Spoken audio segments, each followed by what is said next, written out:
You wake up with a burning throat, your head throbs relentlessly, you swallow 2 white pills, then you crawl back under a heavy, warm blanket.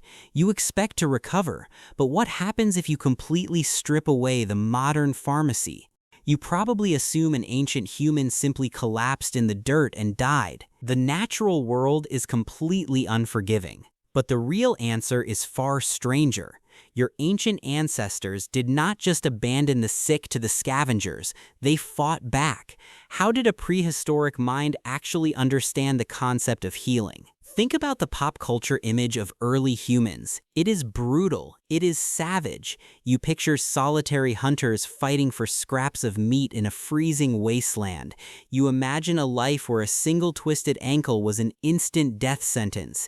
This is the myth of the solitary survivor. It is a story you have been told over and over again. But the bones buried beneath the earth tell a completely different story. They reveal a level of compassion that defies logic. Why would a starving tribe waste precious calories on someone who could not hunt? To understand this, you have to look at a fossil discovered in Dmanisi, Georgia. The skull is roughly 1.8 million years old. It belonged to an early human ancestor known as Homo erectus. You look at the jawbone and you notice something incredible. The skull has absolutely no teeth. Every single tooth fell out years before this individual died. The bone of the jaw had completely healed over the empty sockets.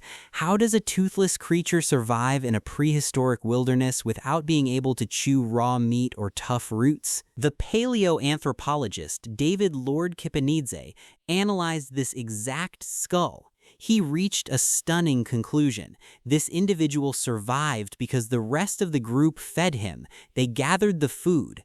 They spent their own energy mashing the food into a soft paste, or perhaps even pre-chewing it, so this elder could swallow it. This was not a one-time event. This went on for years. What kind of emotional depth does it take to sustain a helpless burden in a world where starvation is always one bad storm away? This empathy was not an isolated incident. It was built directly into your evolutionary hard drive. You can see it again hundreds of thousands of years later in the Shanidar cave in modern-day Iraq. This was home to Neanderthals. You have probably heard the word Neanderthal used as an insult to describe someone stupid or brutish. The skeleton known as Shanidar 1 shatters that insult completely. The anthropologist Eric Trinkos spent years studying these specific bones. Shanidar 1 was a man who lived to be about 50 years old, which was incredibly ancient for that era. His life was defined by unimaginable physical trauma. He had a crushed eye socket. He was likely completely blind in his left eye.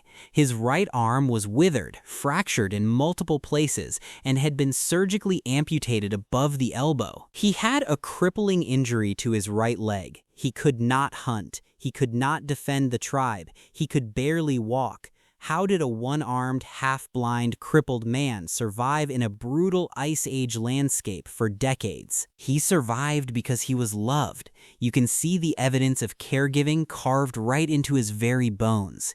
His tribe did not leave him behind when they moved camp.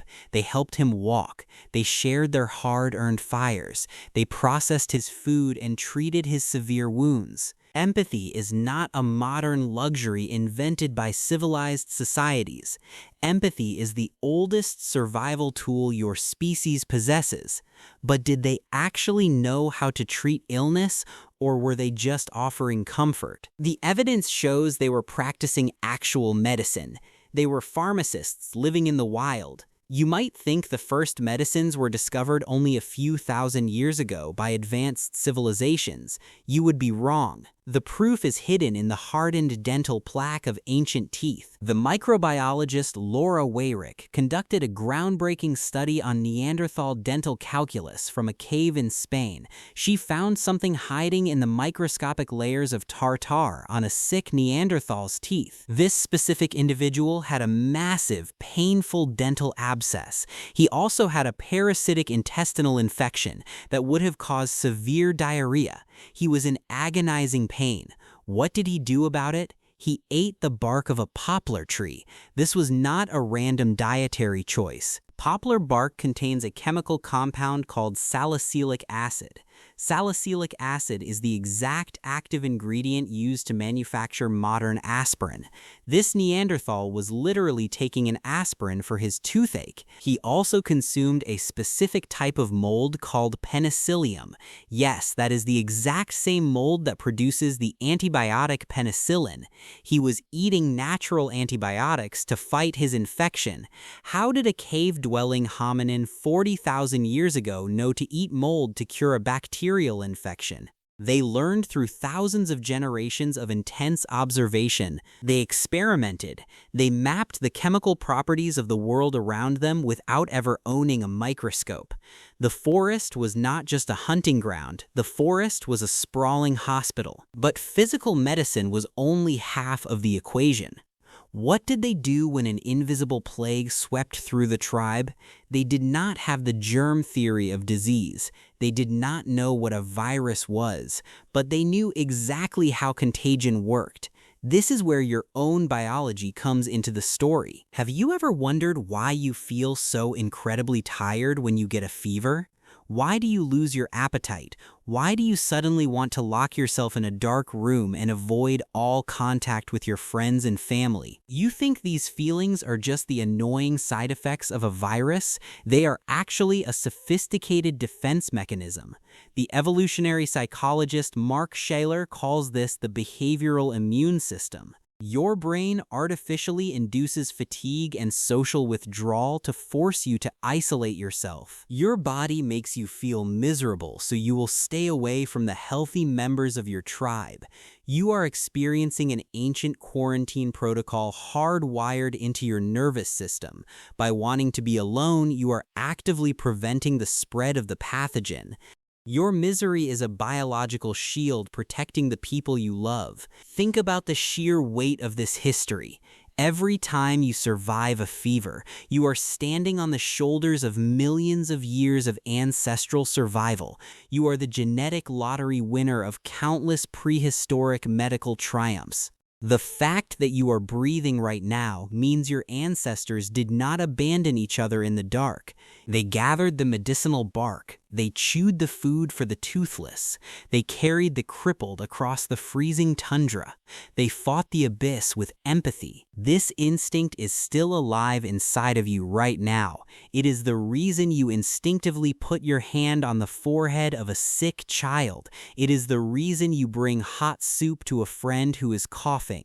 You are repeating the oldest rituals of your species. Medicine is not just about chemicals and sterile scalpels. It is about the fundamental promise that we will not let each other face the darkness alone. So the next time you get sick, remember exactly where you come from. You wake up with a burning throat, you take your pills, you crawl back under the heavy blanket, and you rest knowing that the instinct to heal is the very thing that made you human.